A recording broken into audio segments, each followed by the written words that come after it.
Okay.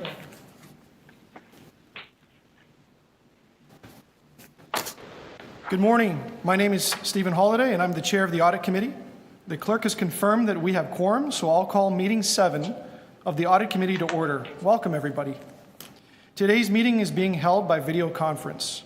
City staff are also connected to the meeting by video conference. As City Hall remains closed, the public will continue to participate electronically and can watch the meeting streaming live online on YouTube at youtube.com/Toronto City Council Live. I ask everyone for their patience with any delays and technical issues. We currently have no registered public speakers for this meeting. Should one be registered, the list of public speakers can be viewed online by visiting the Audit Committee's page at toronto.ca/council and clicking the speakers box for today's meeting. Members, this is a paperless meeting. The clerk has provided all agenda materials via the clerk's meeting portal. IT staff will be able to help members with their devices and any technical issues that may arise.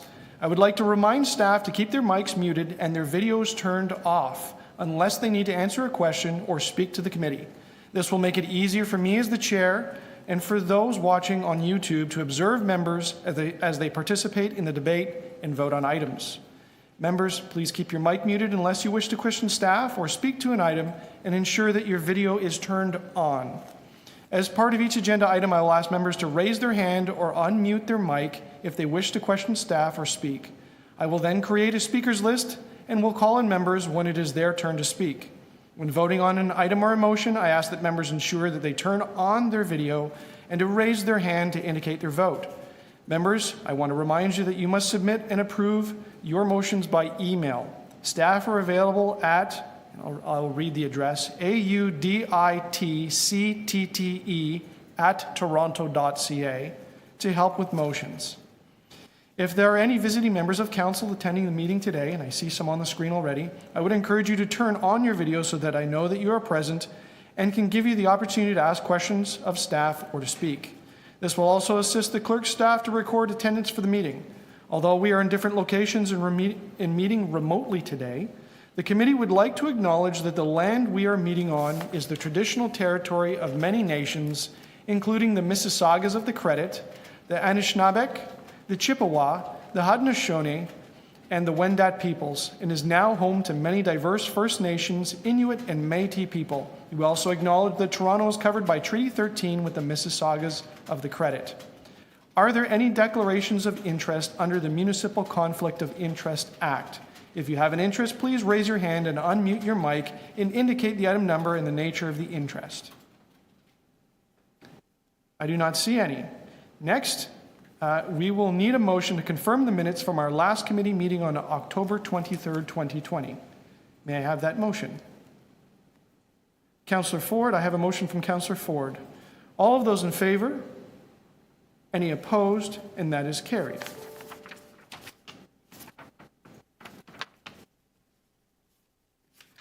We have 8 items on the audit agenda. We'll proceed with the audit agenda review. The first item is AU 7.1, City of Toronto 2019 Audited Consolidated Financial Statements. There is a presentation on this item, so I will hold it down. The next item is AU 7.2, Business Improvement Areas BIA's 2018 and 2019 Audited Financial Statement. There is a report from the Controller and the General Manager, Economic Development and Culture with a recommendation. Would anyone like to hold the item? If so, please raise your hand and unmute your mic. I will ask that a member move the recommendations in the staff report.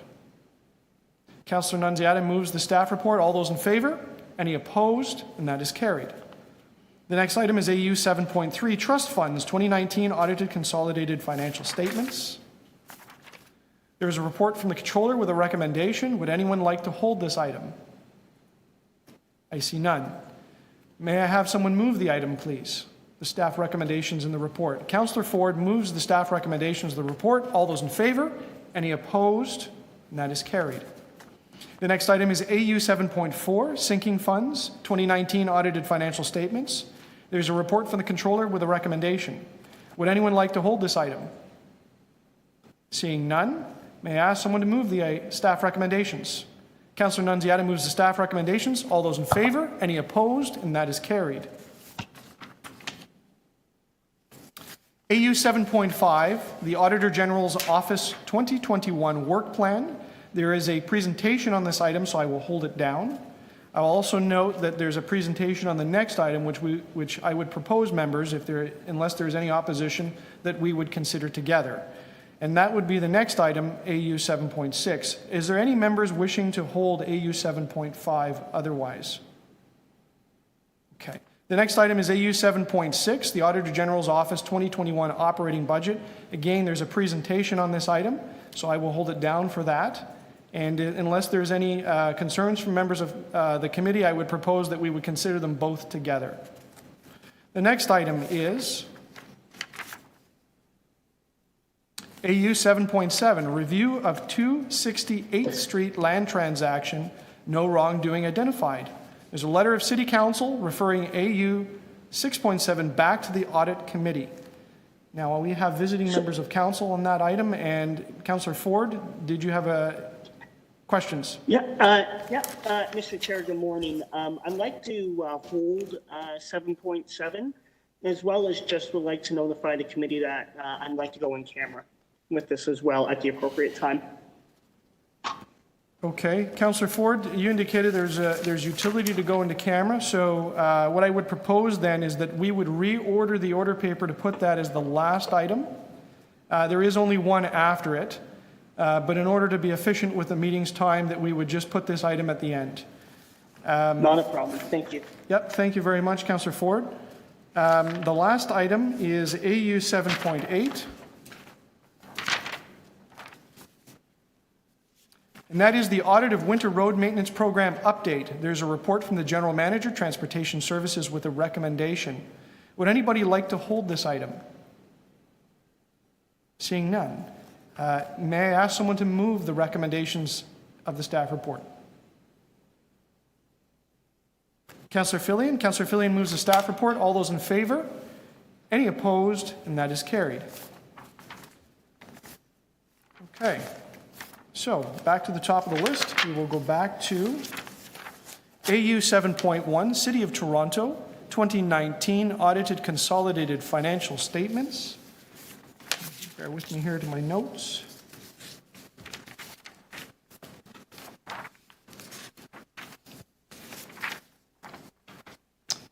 I will welcome Sandra Calafretti, Director of Accounting Services, and Jerry Lee, Manager, Analysis and Financial Reporting, Accounting Services, for their presentation. Thank you.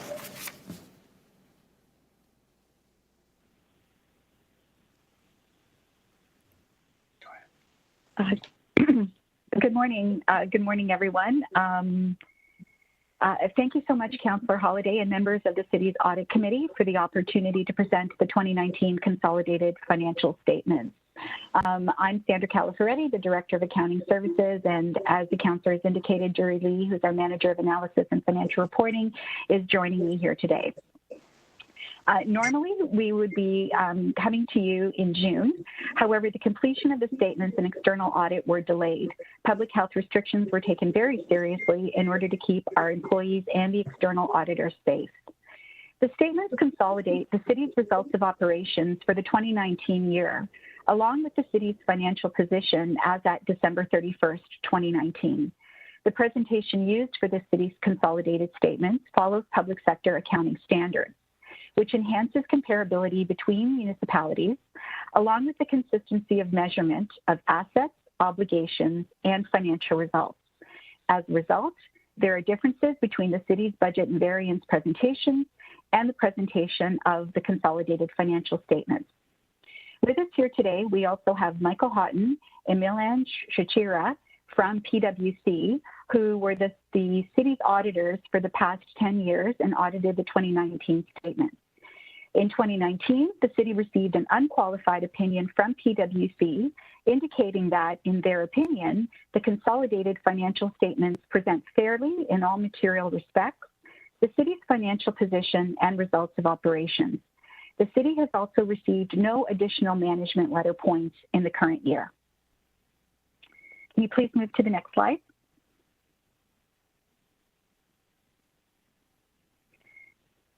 So our agenda today covers highlights of the city's 2019 financial position, cash flow, and financial results, and introduces you to the city's annual financial report. Next slide, please. So preparation of the city's consolidated financial statements is the responsibility of management, who represent to the auditors that the statements are prepared in accordance with public sector accounting standards through an effective system of internal control. The statements are presented based on financial transactions representing management's decisions and actions through the fiscal year. The auditor's role is to perform a series of tests so that they may provide an opinion on the fair presentation of the statements. The auditors cannot comment on the appropriateness of transaction, but rather provide their opinion on the fair presentation in the statements themselves. So why are the statements so important? Because they contain important information about the city's financial health. They are tools used to measure the organization, enhance understanding of the city's operational activities that translate into overall financial results. Jerry will now walk you through some details. If you could advance to the next slide, please. The statement of financial position answers three fundamental questions. They answer, what does the city own, which is reflected through our financial and non-financial assets? What does the city owe to other entities, which is reflected through our liabilities? And finally, how did the city perform in past periods, which is summarized in our accumulated surplus balance? So on an overall basis, the statement of financial position provides an overview of what the city has available on hand to execute its vision, as well as fulfill its commitments to the public. Next slide, please. The city's financial assets, which are assets that are either cash or assets that can be readily converted into cash, increased by approximately $1 billion or 9% over 2018 balances. And really the major drivers of this increase resulted primarily from our cash and cash equivalents balance, which I'll cover on the next slide, as well as our accounts receivable balances, which increased as a result of pension surplus distributions that we're expecting from the city's merger of the 4 pension plans with OMERS in 2019. The other individual categories did not experience material changes from the 2018 fiscal period. Next slide, please. On December 31st, 2019, the city held $3.3 billion in investments, and 2019 was a very important year for the city. During the year, we saw the city implementing a new investment strategy and policy, as well as starting its work with external investment managers. And these two factors combined allowed the city to have a more diversified investment portfolio, and we saw new types of assets being introduced, such as mortgages, foreign corporate bonds, and finally equities.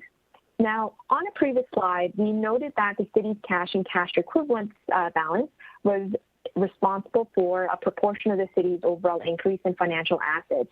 And the reason for that was we held approximately $1 billion in cash so that we could transfer it in Q1 2020 to our external investment managers for reinvestment purposes, especially as our investments are continuing to mature. Next slide, please. Non-financial assets really represent the city's assets that are held to provide services to residents and businesses. And in 2019, the overall category experienced an increase of approximately $1.8 billion, which was seen mainly in the tangible capital assets balance. Now, this asset really consists of those resources that are used to provide services to residents, and the additions were in response to the city's aging infrastructure, as well as increased assets to account for increased service capacity that resulted from increasing populations in 2019. And now, Sandra will cover off the liabilities and accumulated surplus. Next slide, please. So the city's liabilities represent our obligations that require cash funds for future settlements. These liabilities include trade payables that are payable to third parties for work they do to the city, deferred revenues, and our environmental and contaminated site obligations. In total, our liabilities increased by $1.2 billion, or 5.9%, over 2018 amounts. Most of the city's liabilities are either not material or did not change significantly between 2018 and 2019. Next slide, please.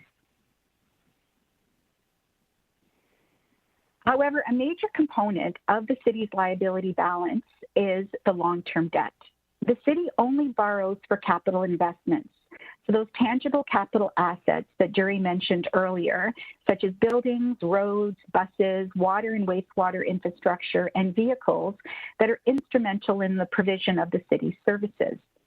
In 2019, the city issued $950 million in debt, which included a 20-year green bond through our green debenture program that focused on capital projects mitigating the impacts of climate change and enhanced environmental sustainability. Over the past 5 years, the consolidated city invested an average of $3 billion in tangible capital assets, while borrowing an annual average of $972 million. In 2019, only 30% of the city's TCA acquisitions were funded through debt. This figure averaged 32% over the past 5 years. It's also important to note that on an overall basis, only 4.8% of the city's revenues are used to pay for debt costs, which is a favorable ratio against the best practice municipal benchmark, which at the low end is 5%. To ensure the city that cash is available to finance debt repayments at maturity, contributions are made to sinking funds. The sinking funds act like a savings account, where cash is accumulated, then used to repay outstanding amounts. You actually just approved the city's sinking fund financial statements in this meeting. Next slide, please. So we just wanted to cover two important measures that are significant to the city's overall financial position. Net debt is the difference between financial assets and liabilities. The city's 2019 year-end net debt balance was $8.2 billion, which increased by $0.1 billion or 1.6% over the 2018 balance. This measure is important to monitor as this is the amount of future revenues that will be needed to be generated to cover current obligations. Accumulated surplus is the difference between all city assets, financial and non-financial, and liabilities. The 2019 accumulated surplus balance is $26.8 billion, which increased by the 2019 operating surplus on the statement of operations by $1.6 billion, or 6.5%. This measure indicates that the city has been raising sufficient funds to cover its operating expenses. The amount is not comprised of cash, but represents the city's investment in tangible capital assets and reserves and discretionary reserve funds that are mostly committed to fund future requirements. Jerry will now walk you through some highlights of the statement of operations. Next slide, please. Now on to the statement of operations. In 2019, the city recorded a total revenue of $14.4 billion, which was comprised mainly of property and taxation from other government transfers, and user charges. The 2019 amount increased by $0.6 billion as compared to 2018, mainly due to a 1.8% increase over property and other taxes, as well as the recognition of $106 million in pension surplus distribution that we covered in earlier slides. Now, property taxes, as well as other taxes, account for approximately 30.7% of the city's overall revenues balance. What's important to note is that property taxes have shown average growth over the last 5 years that's significantly lower than other sources of revenue. Next slide, please. So from an overall statement of operations point of view, the expenses balance experienced minimal changes in 2019, and we see that the composition of expenses also remains fairly consistent to what we noticed in prior years. So just one quick item to note here on this slide is that transportation, social and family services, as well as protection to persons and property continue to be the three major areas where expenses are generated for the city. And in 2019, expenses increased on an overall basis due to greater repair and maintenance costs associated with aging infrastructure, increased staffing costs arising from offering new and or expanded services such as shelters, childcare, and accommodations for increases in refugees and other vulnerable citizens seeking social assistance support. Next slide, please. There are some significant measures to note for the city's statement of operations. On an overall basis, we see that the city is performing much better than benchmark ratios set aside for Canadian municipalities. For instance, the city has sufficient cash on hand to pay for its annual expenditure, and its ability to collect its property taxes is effective. So if we go into those two ratios in a little bit more detail, cash as a proportion of total expenses was 34.5% for the city, which is significantly above the 5 to 10% municipal benchmark, indicating that the city has sufficient cash on hand to cover expenditures at current levels. Net taxes receivable as a proportion of taxes levied is calculated at 5.8% for 2019, and this is also reflective of a positive measure as compared to the municipal benchmark. This measure indicates that the city's collection practices are effective, and you can see that because on an annual basis, the city really only writes off about 0.1% of its account and taxes receivable amounts. Finally, there is one growth pattern that we should be monitoring, and that really has to do with the gap between our revenue growth and our expenditure growth. Predicting the pace of growth for both revenues and expenditures is not an easy task. However, it is something to watch for, as the gap in the city's ability to generate enough funds to cover annual expenditures is decreasing. Specifically, in the event our revenue generating capacity is insufficient to address our costs, we may need to consider leveraging other financing options. And now Sandra will walk you through our annual financial report. Next slide, please. Thanks, Dury. So finally, if you haven't seen our annual financial report, we encourage you to read the full report. The annual financial report contains more than just the city's financial statements. It's our year-end document that connects the city's operational shared vision and commitments with financial information, spotlighting a few significant services, providing an in-depth review of the city's annual financial results, along with additional statistical information that's important to readers of the report itself and the statements. In addition, the annual financial report contains climate metrics and disclosures supported by the Task Force for Climate-Related Financial Disclosures, or TCFD, which is a section that was introduced in 2018 that contains enhanced disclosures in the areas of governance, strategy, risk, and metrics and targets related to climate change and environmental sustainability. Next slide, please. So before we end this presentation, please give me the opportunity to thank the PwC audit team for their work on the city's audit for the past 10 years. Their partnership with the city has resulted in stronger financial statements to tell the city's financial story. I'd also like to thank my team in accounting services for their hard work and diligence in preparing the financial statements, supporting the external audit, and in the creation of the annual financial report. Dury and I appreciate the opportunity to present to you today. We're happy to take any questions. Thank you, Sandra, and thank you, Dury, for an excellent presentation.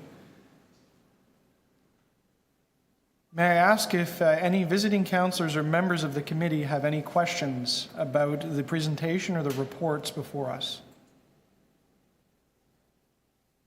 Seeing none, I do have a couple of very quick ones. Perhaps to Sandra or Dury, I just noticed on slide 13 there is a really interesting graph that talks about growth patterns to watch, revenue versus expenses.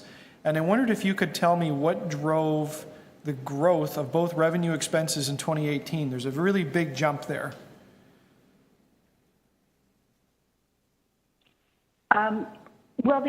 So in 2018, we really looked at, we can certainly go back to the financial statements and get you some details.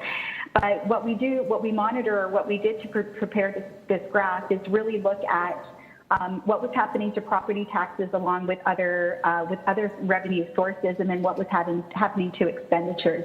In 2018, we did have some significant revenues, such as government transfers. So in particular, we had some PTIF revenues that came into the city. So that would have accounted for the revenue growth. And then we had some additional expenditures, again, in terms of enhanced services. But the whole point of creating this slide for you, or this particular graph, is to show that, as we really need to be monitoring is the pace of revenue keeping up with the pace of expenditure growth. And I think your point is that the gap is closing between the two of those. The growth is closing. That's right. Okay. Yeah. Thank you for that. I'll just check one more time with the committee if there's any inspired questions. Seeing none, I will just make, of course, the very quick comment of thank you to the accounting team and to you, Sandra and Jerry, for your presentation today and all of your work. And of course, thank you to our external auditors, PricewaterhouseCoopers, and Michael Houghton, who I know is on the call and is ready for a question, but we didn't get any today. So thank you for your work on all of this. We appreciate this and the service to the city. Are there any members wishing to speak to this item? Seeing none, any members wish to make a motion to take care of the item? I'll just check with the clerk if you remind me, what is the... Yeah. This is to recommend a council approve it. Yeah, to the council approve the audited financial statements. Yes, so the audit committee will recommend a council to approve the audited financial statements. Okay, I'll move that. That's easy. All those in favor? Any opposed? That item is carried. All right. On to, members, you'll recall that we agreed to consider both AU 7.5 and AU 7.6 together. So the first 7.5 is the Auditor General's 2021 work plan, and the 7.6 is the Auditor General's Office 2021 operating budget. Madam Auditor General, welcome to the floor. You have a brief presentation for the committee, and then we'll go to questions. Thank you. I do, and thank you, Chair. So I'd like to first start by saying the work plan, there's actually quite a bit of work that goes into a work plan. And we've taken, we have a 5-year plan that has resulted from an extensive amount of consultation. So although it looks like a small presentation, behind it, there's a lot of work by a lot of people to come up with a priority project. So first slide, please. I'd like to point to the highlights for this year. We're going to go over the highlights, we're going to go over a work plan, and then we're going to talk about some challenges and priorities. We're bringing a reduced budget, but an expanded mandate. And then I'd like to talk about our organizational structure going forward. So next slide, please. This year, there's been a focus on cybersecurity. We finished our water project, our SCADA project. We have a lot of work ongoing right now for cybersecurity at police, TTC, and we're going to be commencing work around the 911 system across the city. So there's a lot of work that's ongoing right now. We historically have had a return of investment of $11. We don't have a number right now of what that's going to be for this year. The year past, we'll have that in February. That's our traditional report out date. We also are focusing a lot on looking at common themes and systemic issues, and we produced a report on that. This year, we have an expanded mandate and emerging issues. So police, library, cybersecurity, these are all areas that have expanded. We have a roadmap for 5 years for future audits, and over the we have consulted 50 divisions. We have consulted the agencies and corporations to come up with our plan. And I think key, when we headed into the COVID lockdown, what was really key was that we decided to really accelerate the implementation to modernize our systems. These were in the works, but we were able to really set a solid foundation going forward. So we modernized our audit software. We modernized how we do our follow-up. We modernize how we do our risk assessments. So there's a lot that happened behind the scenes to set the office up going forward for the next 5 years. Next slide, please. So these are some of the projects that we're looking at upcoming. We have a winter maintenance cost benefit analysis to think about the mix between winter maintenance, you know, just the mix. Is the current process okay, or should it be less?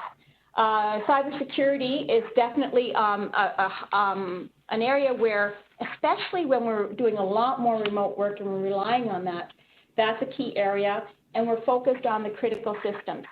Toronto building, it's been a long time since we've done a full review. We're going to do in-depth multiple projects probably in that area. 911 and police, actually we're looking at doing almost a holistic look at 911.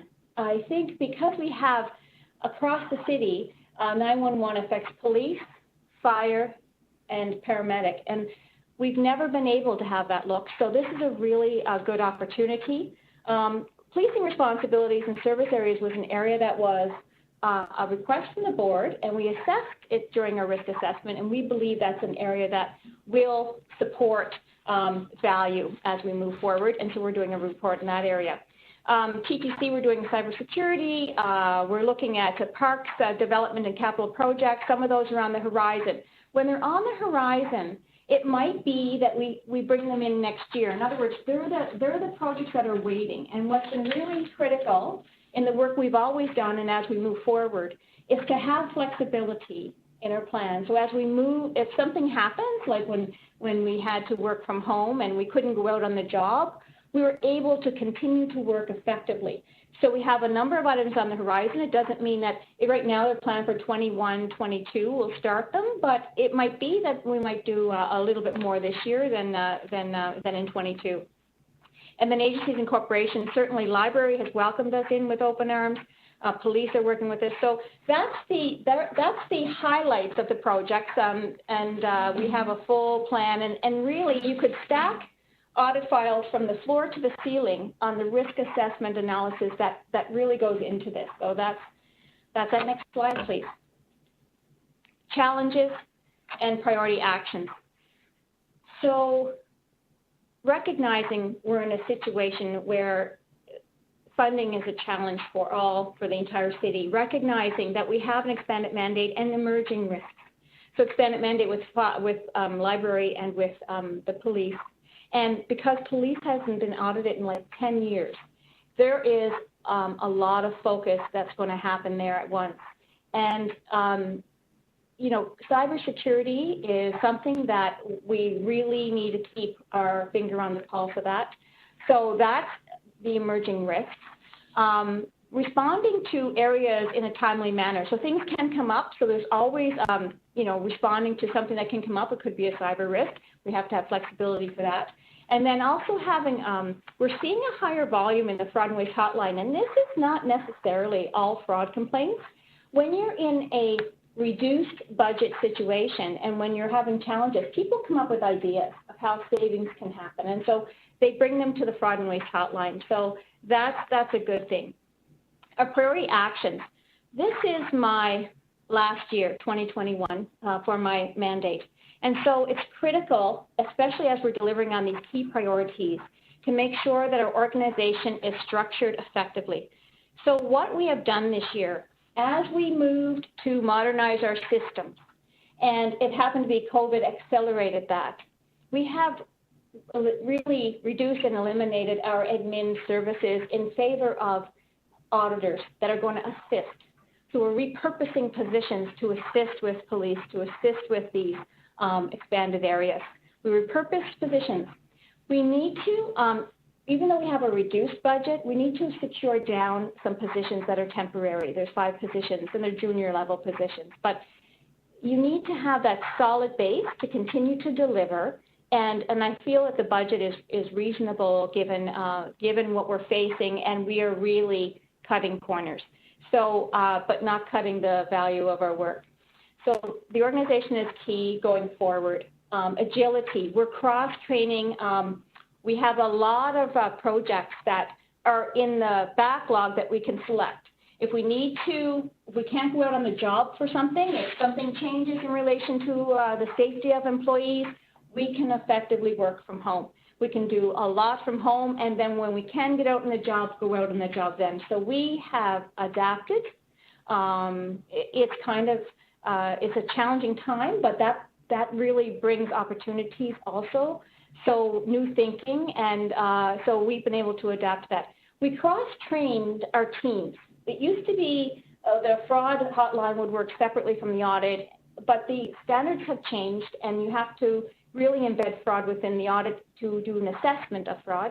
And so we have cross-trained our staff, which provides opportunity to make sure everybody is working at their utmost capacity, and we have the best resources working on the right jobs when we need them. So it's been a growth over the last 5 years, but I'm very proud of the entire team and how they've been able to do that. Cross-training creates capacity. So that's how we're addressing the challenges that we face. Next slide, please. And this is our budget. So we're asking for 1/20th of 1%. So we stay within the 0.05% of the city's approved operating budget. We have an expanded mandate. We have emerging risks, and we are adapting to that. We have asked for a reduced budget, and actually over last year, the budget is 10% less. But we feel we can deliver, and I want to have the stability of the team as I move in and finish up my mandate so that the team can continue moving forward. You will see a little bit more in software. That's about modernization. This is where other offices are, and we are now equal in modernization, and allows us flexibility to work remotely a lot more. And training and development is important because we have to, by law, comply with the standards. And the standards changed in late 2018. And so we're retraining our staff to make sure that we're always, when we're peer reviewed, and we have to be peer reviewed by an international team, the quality of the work, it has to be there, and we have to comply with standards. So I feel this is a reasonable budget at $6.651 million. And I really do ask for the committee support in that. Next slide, please, and final. Next slide, please. Thank you. So just in summary, we're asking for a reduced budget of $6.65 million. We will continue to deliver with agility. Every resource is tracked. We report within to make sure every resource is being utilized, no matter what the state is outside with COVID, because we feel a responsibility as much as we can to continue. And cross-training resources is really building capacity within and building capacity within the individuals within the team. And just on agility, I'm just going to make one last comment. When COVID occurred and we were prepared to work off-site, we had our systems ready to go. The challenge was at that time the city could only have 1,000 VPNs operating. So at once, and knowing the emergency services required that, my team worked after hours for months, after 5 o'clock and before 8 a.m. They switched their hours to be able to continue as they consistently had continued to deliver over the last 5 years, and I sincerely want to thank them. And I sincerely want to thank the emergency workers who also have really, really supported the city. So this is the work plan with a lot of a risk assessment behind that to develop a bevy of projects. We have a reduced budget with an expanded mandate, doing more with less. And we are setting the team up to continue to be stable and successful as in my final year and beyond. So thank you. I'll take questions if you have any.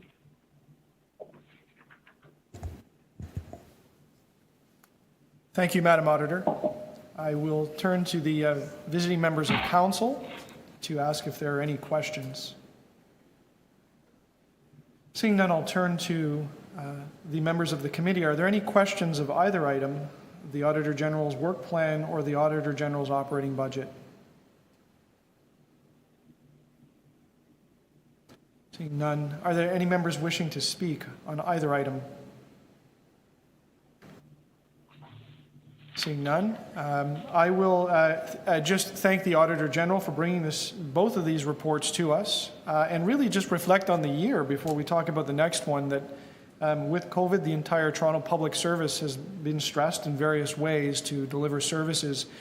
Deep in these reports are a few nuggets about some of the things that the Auditor General's office did to contribute to the effort in addition to delivering their regular work.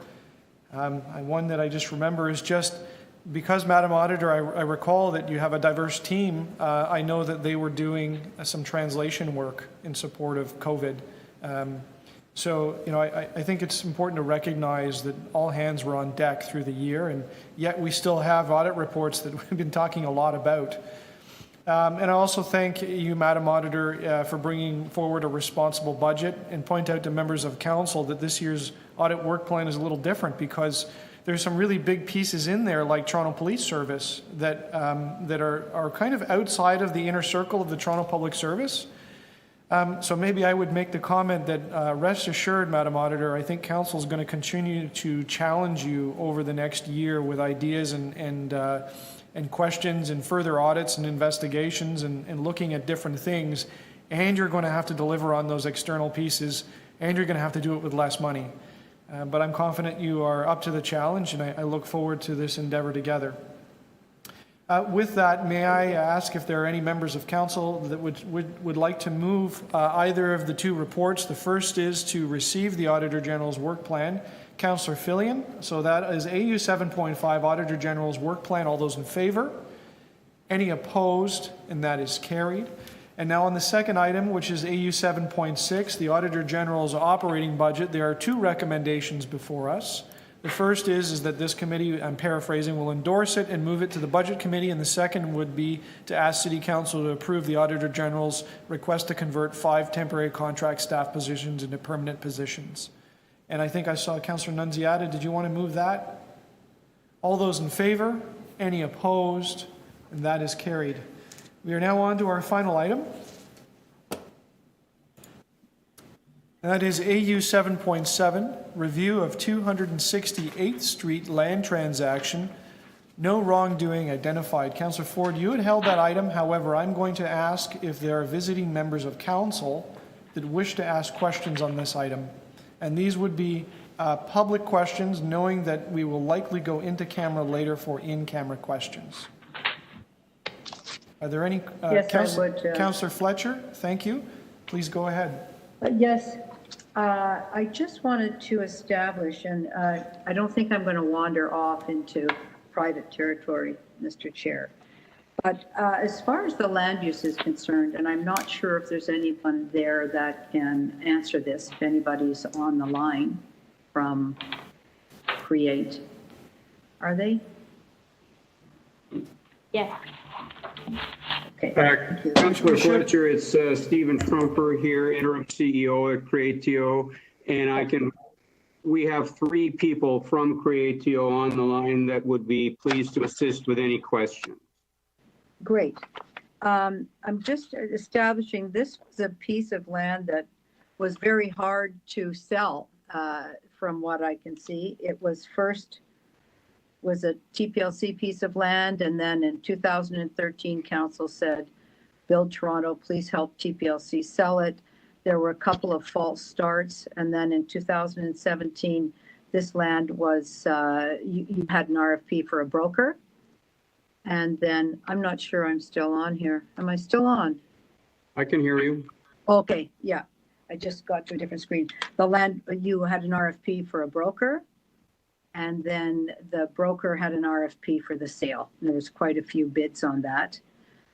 There was a failed bid in 2016, which around the contamination on that site. Do I have all those things right?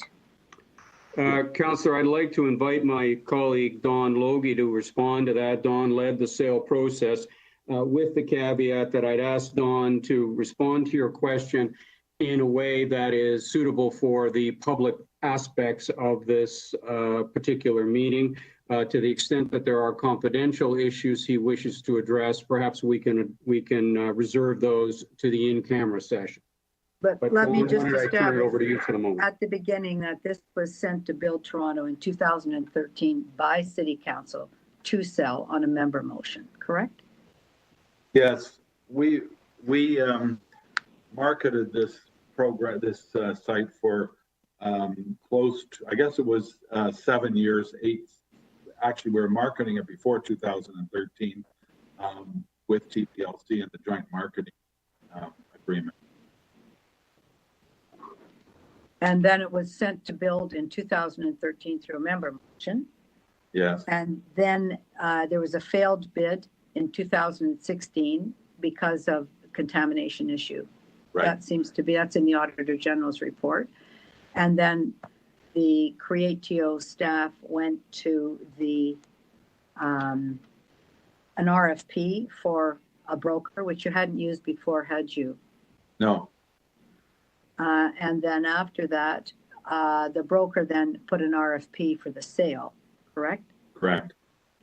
And you had a number of bidders and you selected a bidder and started dealing with them. I think the auditor's report indicates that there was an issue around contamination that was identified after that time. Correct.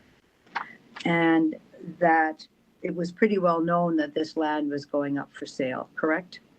Correct. The broker broadcast the sale out to over 2,000 interested parties. It was advertised in papers. It was, broadly. And there were some unsolicited bids. Would the proper procedure for an unsolicited bid be that it would have to go out in an RFP if this one fell apart with this purchaser? Yeah, after we've selected and negotiated a purchaser has been selected through a proper RFP process. If that did fall apart, then we would have to consider a new process. A new process. Okay, thank you. I just have another one, which is the core use of the land. I note that there was a situation where it was said that commercial office condos is a preferred use, and I'm wondering if that's the city's position for core employment, or if more of a manufacturing core employment use is the goal. Well, it's zoned industrial, but office is certainly permitted, and we did a market research at the time and concluded that office condo units, which was what was being proposed by the unsolicited bidder, there was no real market for it at the time, and no demonstrated market for it. No demonstrated market. And as far as the city is concerned, is that a preferred use for core employment? A condo situation? Okay. I believe office. I believe that office is considered acceptable use in the core. You have to rezone it though, do you not? I believe office is an accepted use in this particular zoning on 268th Street. Okay, but a commercial condo compared to, are you aware commercial condo, because it's a condo, it can be sent to residential? I don't think I'm not a planner. Okay, so let's stop. You're not a planner. I'll ask a planner. Thank you. Thank you. Councillor Grimes, questions? Thank you, Mr. Chairman. I might need a second round. I'm not too sure yet. But so I'll just start with Mr. Logie. So in May 2017, well, let me just back up. So this 20-acre piece of property has been purchased by Tedco. I had Tedco buy it back in my first term, so it'll be back from around 04 or 05. Is that correct? Correct. Then it went to Portlands, Build Toronto. It's gone through a number of hands at city agencies, but it's 20 acres controlled in the city's hands, correct? Correct. So in 2017, you guys went out and to identify an agent to sell the property, right? Correct. and it was estimated 1.2 to 1.3 an acre. That was in 2017. And do you remember how many jobs that the agent said this would generate up to? I believe that it depends on which, if you're talking about, are you talking about the selected bidder, Councillor? He went out for a proposal to identify an agent to market and sell the property. He came back, said it'd be 1.2 to 1.3. That was in 2017. And it would generate up to 1,000 jobs. Do you recall that? Well, I heard a range that would be in the 400 to 700 range, but that was based on industrial use. Okay, well, I'm just taking it word for word. It's up to 1,000 jobs. And then and you know, my concern all along has been the number of jobs created on the site. And I have an email here from you to Mike Krajewicz at the time. It was forwarded to me that this is from you saying the unit would generate, this would generate 600 to 7 employees on this site. Do you recall that? Yes. And we met with John Libby, the deputy city manager at the time, went over the proposal, and we were told by the proponent that they would create 650 to 700 jobs. Do you recall that meeting with John Libby?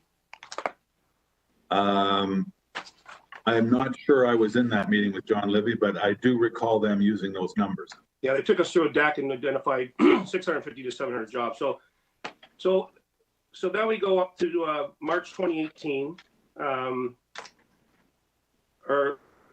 Let's go to the site closed on August 15, 2019, correct? I believe so, yes. And it sold for 23.7 million. Right.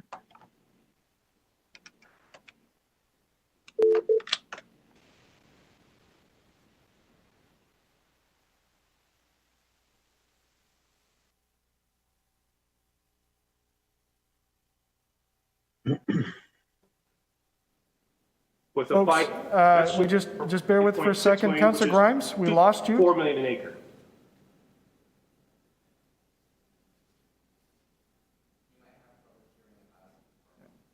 We're just, Yes. folks monitoring the meeting, we just have a connection glitch with Councillor Grimes.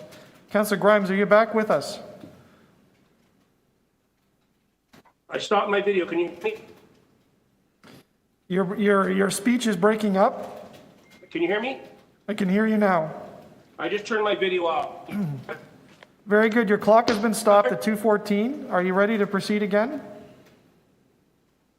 Yes, I am. So, to Mr. Logie, so in 20 sold for 45.6 million. It's 4 blocks away, and now works up to 23.7 million. How do you justify selling this for 1.1? Well, this is almost double the price for the same size property. So I think there are two factors. I'm not totally familiar with all the details, but I do know that there was, first of all, ours is a vacant site. Campbell Soup had, I believe it was, that they had 300 to 500,000 square foot building on it, and that part of that building was, that most of that was reusable or was acceptable for industrial use. So that would add value. But I have to say that the biggest issue we found in the 7 to 8 years we were marketing this property is the contamination. It's one of, we deal with a lot of contamination, but this was probably, this property was the biggest, was the most contaminated because of the fact that it had contamination on the site and it had water flowing through the site to other properties that would, meant that there was a risk of lawsuits. And that is frankly why we were never able to attract a user.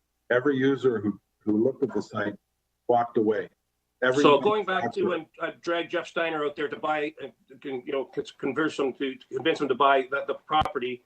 At that time, I know it was before your time, it was probably never going to be sold, we thought at that time, because of the contamination. But Tedco moved forward, did an amazing job of cleaning the site, putting those leaching curtains down, and now a proponent could buy it. Their bank would let them take the liability on. Is that correct? So the site is basically clean. Is that correct?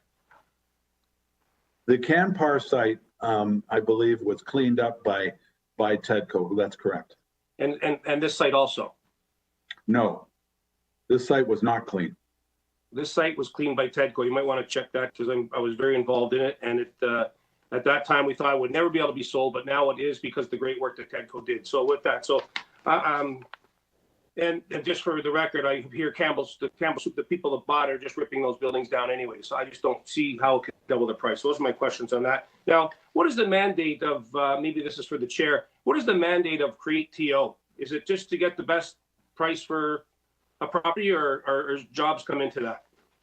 Councillor Grimes, I guess we'll take that as the last question, and I'll ask Create TO if they want to explain their mandate concisely. Perhaps, Mr. Chair, it's Stephen Trumper, Mr. Chair. Perhaps I'll take that on. Our mandate is, our main mandate as directed by council is to provide strategic direction for the city's real estate portfolio. So we take a broad perspective on all city real estate assets and try and maximize the city building opportunities for all of those assets. We do not have a specific job creation mandate. I believe that would be more within the area of responsibility of the Economic Development Department. But certainly we're aware of the economic and job creation impacts of our projects at all times. Thank you. I'll just remind members on the call and visitors just to be mindful of your mic mute. With that, are there any questions from members of the committee? Seeing none, there was a comment from Councillor Ford that there would be necessity to go into camera for questions. I wondered, Councillor Ford, Chairman, is that... I'd like a second round if I could, Mr. Chairman. Okay. Is it the consent of the committee that we have a second round of questions? Are there any objections to that? Okay. I will go to you first then, Councillor Grimes. You've indicated. Please go ahead. Thank you, Mr. Chairman. So to the Auditor General, Madam Auditor General, so I asked you to review this. I brought you to my office, and at that time, did you think I had a good case to have this looked at? What I presented you at the time? Thank you, and through you and Chair. When I didn't disclose who brought this to me, so you have disclosed that. Yeah. There was a large difference, obviously, between the value of the Campbell Soup property and the value obtained, and I felt that and we get several of these, come into us, and I felt it was worth just looking at a very narrow scope to see if the value was appropriate that was obtained, and it was. We had a real estate appraiser who looked at the Campbell Soup property, which sold a year later. It was obviously a hot market, and he, considered what was on the property and felt that, it wasn't really a comparable thing. And he did his own independent evaluation, and he felt the value was there. So you raised a question, and that's why the auditor's here. It was a legitimate question to look at that, and that's why we're here, so that we can at least provide, the information so those questions can be settled. So this was valid for me. You're saying this was valid for me to ask to look at this, what I presented to you. You thought it was valid?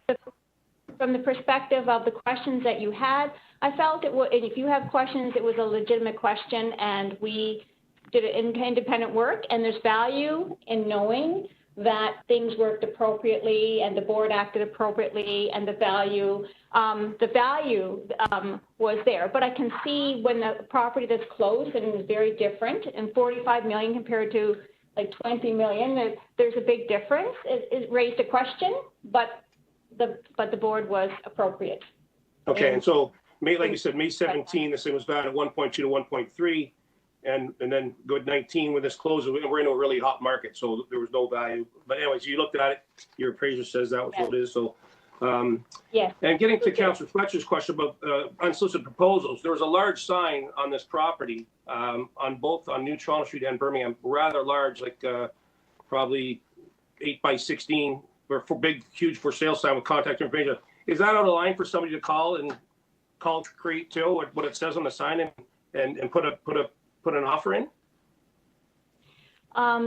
I didn't deal with calls. There were 2 unsolicited proposals that came in. But that's not unusual, correct?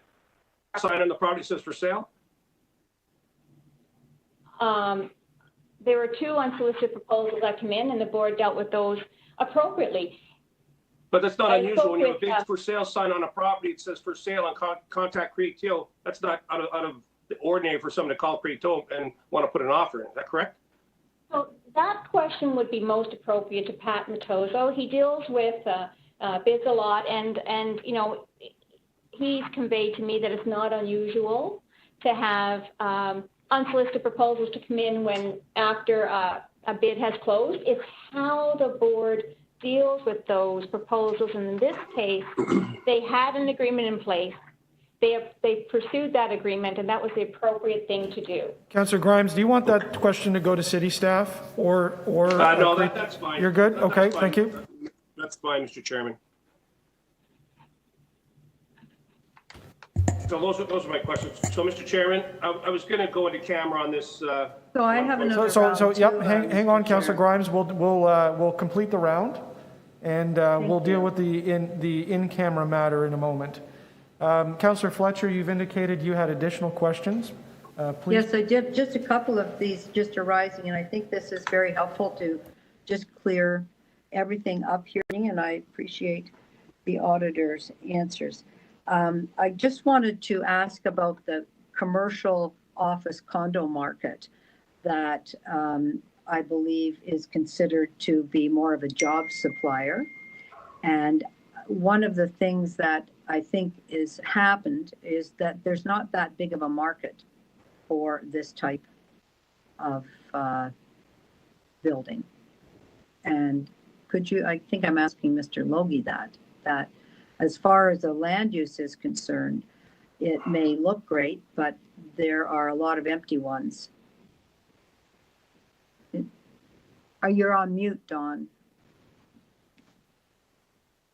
What we did was we actually engaged a broker to do a market assessment of condominium office in the Etobicoke market, and found that one of the bidders, who I think bid very low at the beginning, had a project that had been, at that point, a 5-acre project that had been on the market for 5 years and nothing, or 3 years at that point, and nothing had happened. Only in the, I think, just before we selected bids was there any beginning of sales on it, but they still hadn't started construction. There were a couple of condo office proposals in North Etobicoke, but none of those went ahead. So we concluded that it was a very weak market. We actually looked at the GTA as a whole and found that it was a highly niche market, and really only was successful in certain selected areas like Yonge and Sheppard, for example, had a successful launch of some condo offices. So we concluded. Okay, thank you. Yeah. Just on the contamination piece, because the Councillor Grimes has asked about that, I think that's a pretty important one. That he's spoken with the former head of TEDCO, who said that both large lots have been cleaned, and you must have the documents about this particular site. Do you recall that, or is that the case, or it had not been cleaned by TEDCO? So TEDCO did in 2006 remove some what we call hotspots on the site we were trying to market. But unfortunately, there was still lots of contamination contained within the soil generally. And that, combined with the fact that there was underwater flow transporting that, is what created the big concern amongst prospective buyers of this property, that basically we didn't get a serious offer for 7 years. It was only because of a hot market that started to be able to get. We were actually able to hold a bidding process. And for the Canpar site, was that a deep clean or just a hotspot clean? That was a deep clean. That was they did what we call a dig and dump. They dug up all the. I think there was a time frame issue there, so they dug up all the contaminated soil and transported it off the site. And so perhaps Mr. Steiner doesn't remember that as well, because it was touched, but it wasn't deep cleaned in the way that was determined. That became an issue here for this piece of land, did it not? Correct. Just that ongoing contamination. That's great. Thank you. And Auditor General, just back to you. There was a broker hired by Create Geo. Where you're not on my screen, so I can't see you. But Hi. you hired your own appraiser for part of this I did. project and came back to say that that was fair, that nobody was ripped off, that it was, and you recognize it was a long time to actually get this sold as a piece of industrial land. Okay. Yeah, that's correct, Chair. That is correct. And that the unsolicited Create Geo, even having an unsolicited bid, I'd be interested if Mr. Matozo's here and asking him that question, but that the best practice is not, after you've had a bidding where there might be 8 companies and one of them's won, would it not be the fairest to now, if these break down completely, to go back out into the same bidders and anybody else who'd like to bid now on the property, rather than simply go to a sole source unsolicited bid, Madam Auditor General? So I'm not going to comment on that theoretical. What I can say here is that it has been a bumpy ride, to use some of your words, Councillor, and this is through the chair. So in the beginning, a deal fell through early on, and then a lot of work went into getting an RFP, doing a market valuation, processing 9 bids, and then you moved on to a bidder. There was environmental issues. So at any point in time, a deal could have potentially fallen apart, and then it would be for the board to deal appropriately with anything else. It might go out to the market a third time. It might realize, you know what, maybe that didn't work. That would be for the board to decide. They're charged with that. I felt that the board, when they had a deal in place, they worked in good faith with the proponent to make sure that this deal would go through, and I felt that the board acted appropriately. Thank you. Thank you, Councillor Fletcher. I'll now go back to the committee and I'll ask if any members wish to ask questions. Seeing that we're in a second round, I do not see any. Okay. So is there still a desire to go in camera? Our visiting members of council, is there a desire to go in camera for questions? Yes, Mr. Okay. Chairman, Councillor Ford has got a motion on my behalf. Okay, so Councillor Ford, would you like to place a motion to go into camera? And if you bear with us for a moment, we'll get that up on the screen. Yep, I see it here. So, Mr. Chair, I'd like to move that the Audit Committee recess its public session to meet in closed session to consider this item as it relates to the security of the property of the city or local board. Thank you, Councillor Ford. Are all those in favor? Any opposed? And that is carried. I would ask the clerk to temporarily close the meeting to members of the public and to only provide access to members and appropriate staff for the closed session portion of this meeting. In addition, the YouTube live stream will be suspended until the closed session is over. Members, I would also remind you to arrange your surroundings so that no other person observes any part of the closed session debate.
Now back in open session. The committee will now consider publicly the item considered in closed session. Just as a reminder, that is AU 7.7 review of 268th Street land transaction, no wrongdoing identified. So I'll ask members of the committee if there are any visiting members that wish to speak to this item.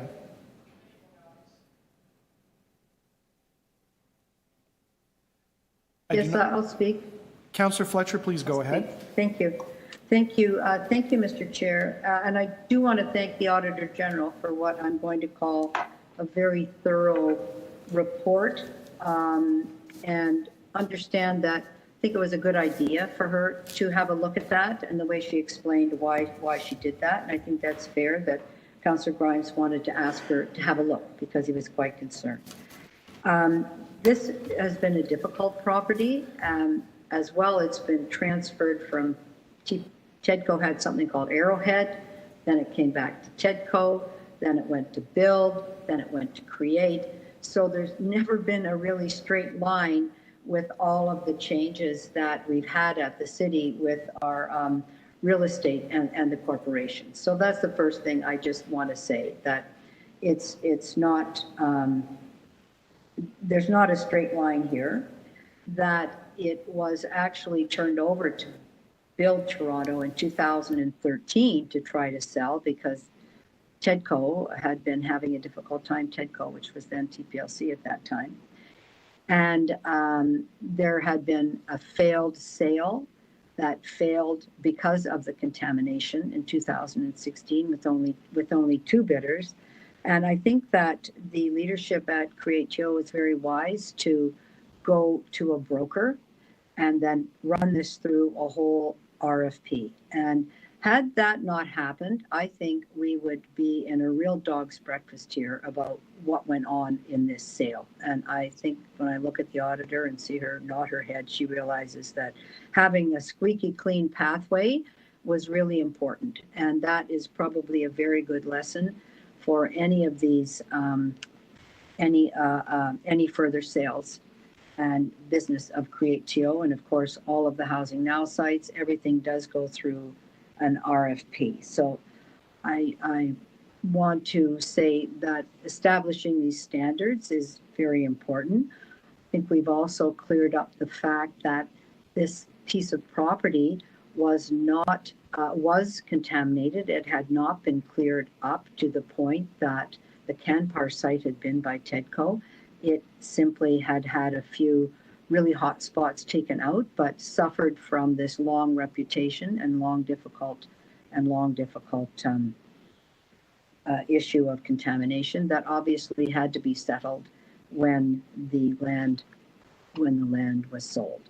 So I really understand that unsolicited bids have come in. The part that I'm still unclear about, and I think that it's important that our board is clear and the city is clear, is once you're on an RFP and you've had 9 bids and selected someone, if that falls through, what is the proper business practice? What's the standard we would use?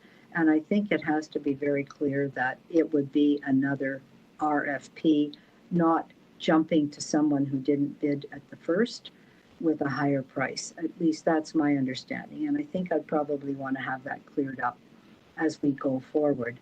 Because technically, I guess, if we hadn't had good legal advice, we could have dumped that bid and just gone for the unsolicited. But it's very clear that we would have been in a lawsuit at that point. So, Mr. Chair, stop me if I'm wandering into any territory that should better be dealt with in private. But those are the types of decisions.